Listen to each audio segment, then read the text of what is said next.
So today this is going to be a review of the book The Push by Audrain.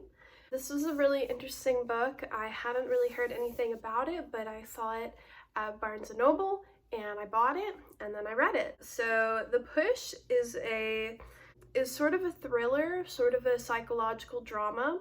It is about a woman named Blythe who has had a hard lot in life. She's had a difficult relationship with her own family growing up, and then she has an even more difficult time trying to start a family and trying to be a mother. Her mother, Cecilia, was very cold and cruel to her in many ways, and she left Blythe when Blythe was only 12. And now Blythe is an adult. She's married to a very sweet, very successful man named Fox, who she met in college, and they're very happy together. Everything's going great except for a couple major differences, one being that Fox really wants to have children and he thinks that Blythe will be a wonderful mother.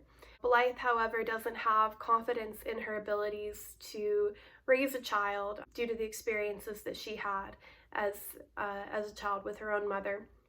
However, they end up having a baby. They have a little girl named Violet, and things are not easy with baby Violet. She doesn't make it easy on Blythe at all.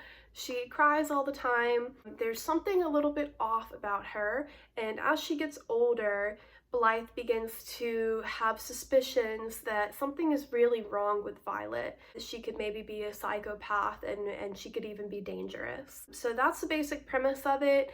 Things take quite a few turns, and I won't get too much into the book because I don't want to spoil anything, but that's the essential premise of the novel. So first off, I want to say that this book is genuinely very disturbing. This is one of the darkest books that I've read in a really long time. It is all from the point of view, or mostly from the point of view of Blythe. And she is a very complex character. She has been through a lot, and no one really understands her. No one really takes her seriously. And it is heart-wrenching to read these passages from her point of view and to feel just her loneliness and her frustration and her fear and anxiety at being a mother. And her relationship with Violet is very disturbing. It's pretty much everyone's worst fear when it comes to having children, that you won't connect to the child, or motherhood will be much harder than you imagined, or even that the child could be dangerous or could have something seriously wrong with them psychologically. So it's very frightening. So in that respect, it does feel like a thriller because it's stressful and it's scary and it's very dark. Like I mentioned, this is one of the darkest books that I've read in a long time. So I think that's something to be aware of if you are looking for more of like a fun read. This is very heavy and this is very disturbing in many ways. So definitely be prepared for what you're getting yourself into if you choose to read this book. It's very, very disturbing, and I also would not recommend this book to young mothers or people who are pregnant or looking to become pregnant, just because it is so frightening in regards to motherhood. But that being said, it's a very well-written book and it's really effective in what it's trying to do. I thought that Blythe's story was heartbreaking and was really interesting. I just didn't want to put the book down. I read it very quickly. I was invested in her story and I was really rooting for her. So in that respect, the writing was really successful. I did not love as much the multi-generational aspect of the book. So the author includes both Blythe's story, but also the story of Blythe's mother, Cecilia, and how she treated her as a child. And then it takes it even a step further, and we hear about Cecilia's childhood and how her mother, Etta, treated her as a child. And I understand the idea there that these issues are being passed down through the generations, and that, you know, it brings into questions of like nature versus nurture, and is the way that we treat our children, does that determine how they're going to be when they grow up and how they're going to treat their children?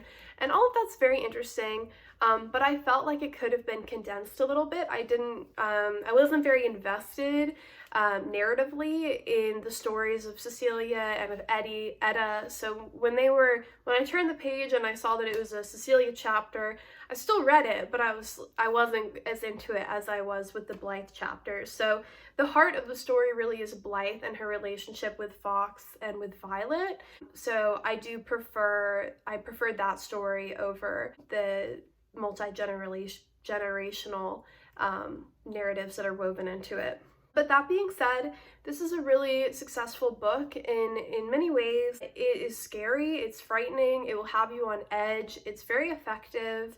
I think that Ashley Audrain is a really talented writer. There are a lot of really interesting passages, really interesting details that felt real. There is a critical scene, it's pretty much the turning point of the book, about halfway through, where something really devastating happens involving a traffic accident.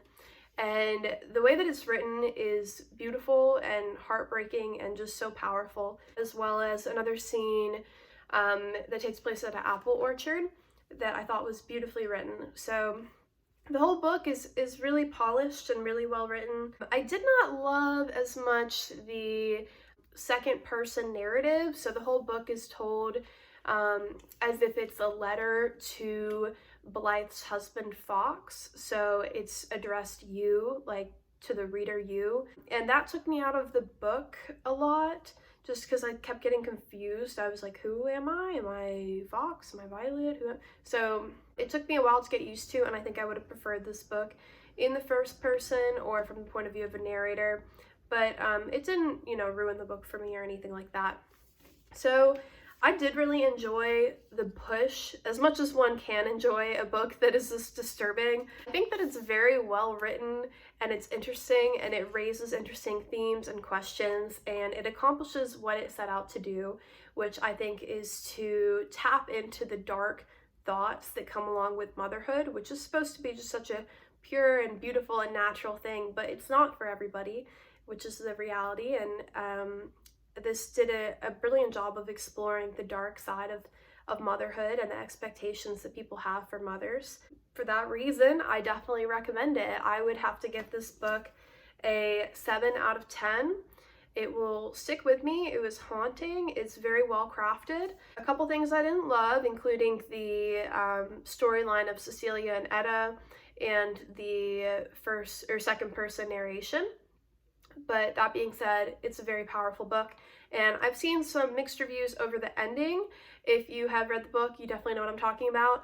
I love the ending. I thought the ending was brilliant. The last 2 chapters shook me to my core, especially the second to last chapter where Blythe is looking in the window, and if you read the book, you know what I'm talking about when she sees her daughter.